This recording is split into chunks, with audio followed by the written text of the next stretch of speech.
Hi guys. So we have one more musical element that we're going to learn about this year before we start doing a series of assignments that kind of put all of the musical elements together. So once you've kind of got your head wrapped around the stuff I'm going to show you today, you're going to start doing a series of assignments where you just look at a piece of music and you find all of these different elements in that piece of music. So you might be looking at something and I've circled a series of notes in it, and I'll ask you, what are the names of these notes? And so you'll have to look and make sure you remember your treble or bass clef note names to do that. I might circle something else and be like, what is this symbol? And if that symbol's a sharp, you'll need to be able to tell me that it's a sharp. I might circle the meter signature and ask you, what is this? And you'll have to be able to tell me this is a meter signature. So I'm letting you know that now so that if you feel like you need to brush up on any of those things, you can take this week to do that. You should still have access to all of the little videos and assignments and stuff where I've talked you through what those things are. Just as a reminder of all of the different musical elements we've been talking about through the year up until now, they include treble clef note names. So that's A, B, C, D, E, F, G on the treble clef. We talked about scale degrees, do, re, mi, and all their friends. We've talked about dynamics, loud and soft. We've talked about note values, quarter notes, eighth notes, half notes, whole notes, and how many beats they get. We've talked about meter signatures, the two numbers at the beginning of a piece of music. Top number is how many, bottom number is what kind of note. We've talked about bass clef note names. We've talked about accidentals, which is what we started doing in the last couple of weeks, sharps, flats, and naturals. And our last element that we're going to look at today is called articulation. Articulation refers to how you start and stop a note relative to the other notes around it, whether that note needs to be shorter than the notes around it, needs to be connected to the notes around it, needs to be more forceful than the notes around it, things like that. So you can see on your screen here that I have an articulation chart.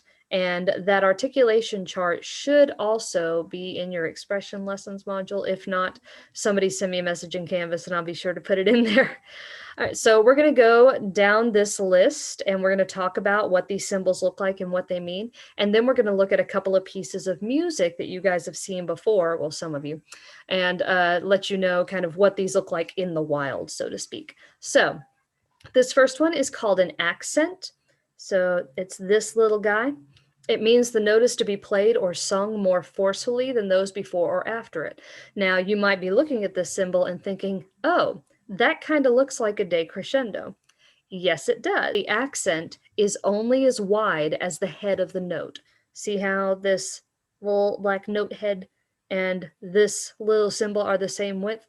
For it to be a decrescendo, it has to be at least a little bit wider than the head of the note. And normally, a decrescendo will be significantly wider than the head of a single note.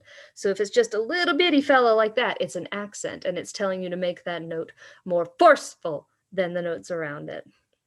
Next, we have a legato. Means that the notes are played or sung put together with no breaks in between. So that's what this swoopy line is. So if I were to sight read that, assuming that the first note is do, I would sing it as do, fa, mi, re. So did you hear how I didn't breathe and I didn't stop in between any of those notes? If the legato weren't there, I could, if I wanted to, break all those notes up. Do, fa, mi, re. Did you hear I put periods of silence in between the notes? The legato sign tells me not to do that, to connect them all. A lot of times in choral music, you'll see the legato symbol when you're not supposed to breathe in the middle of a phrase. So if you see a phrase in choral music with that symbol over it, the composer's telling you, don't breathe here. Now, if that symbol is over a phrase that is super slow or super long, and you physically can't not breathe there, then you do something called stagger breathing, which is where people in a section take turns breathing so that the whole section overall sounds like one unbroken sound. Next, we have marcato, which looks like a little party hat on top of the note. It's supposed to be played more forcefully than those before or after it, and I can hear you saying, Dr. Welchel, that's literally the same definition as an accent. Marcato is like an accent on steroids. So if an accent is like this, a marcato is like this, like super loud. For that reason, because I'm sure that didn't sound any prettier to you than it did to me just now, marcato doesn't show up a lot for singers. It's much more likely to appear in the piano part of whatever you're singing or in band or orchestra music than it is for singers. Every now and then you'll see a marcato for singers, but usually it's when the composer wants you to literally yell. And of course, we don't do a whole lot of yelling in chorus because it can hurt your voice. Staccatissimo means very detached. It's like the baby version of staccato.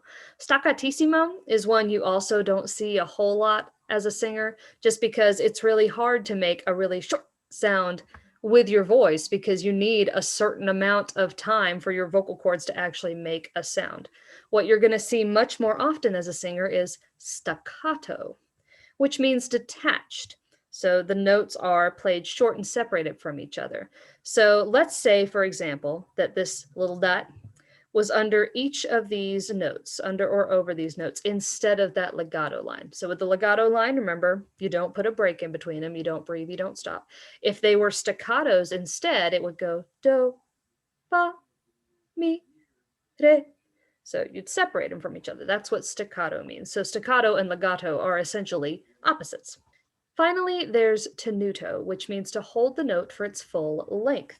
And it looks like a little short line like that. Now, I can already hear two questions in your head. The first one is, why would we not hold a note for its full length? Like, wouldn't it be a mistake not to do that? A lot of times you'll see tenuto around, before, or after staccato to help make the distinction. So if a composer wants you to sing a bunch of notes staccato, but then wants the last note to be held for its full value and not made short or detached, they'll put a tenuto there.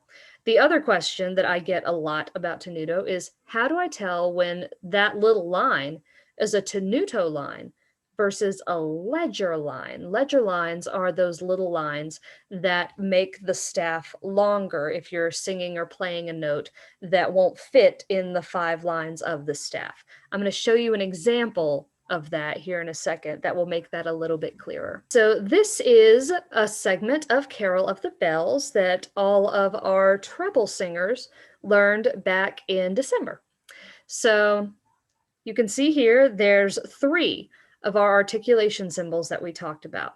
So you see these little dots underneath the notes. Now, if the dots are beside the notes instead of underneath them, then it's a rhythm dot. See? Down here with ding, that note, that little dot is to the side of the note. So it's making that a dotted half note, which makes it 3 beats long, right? These dots are underneath the notes.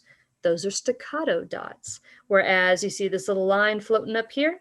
So it's telling you hold Chris for its full value, but then make mus is here short and detached. Same thing with throw cares away. Same thing with bringing good cheer. And then this little sim up here is telling you to keep doing that.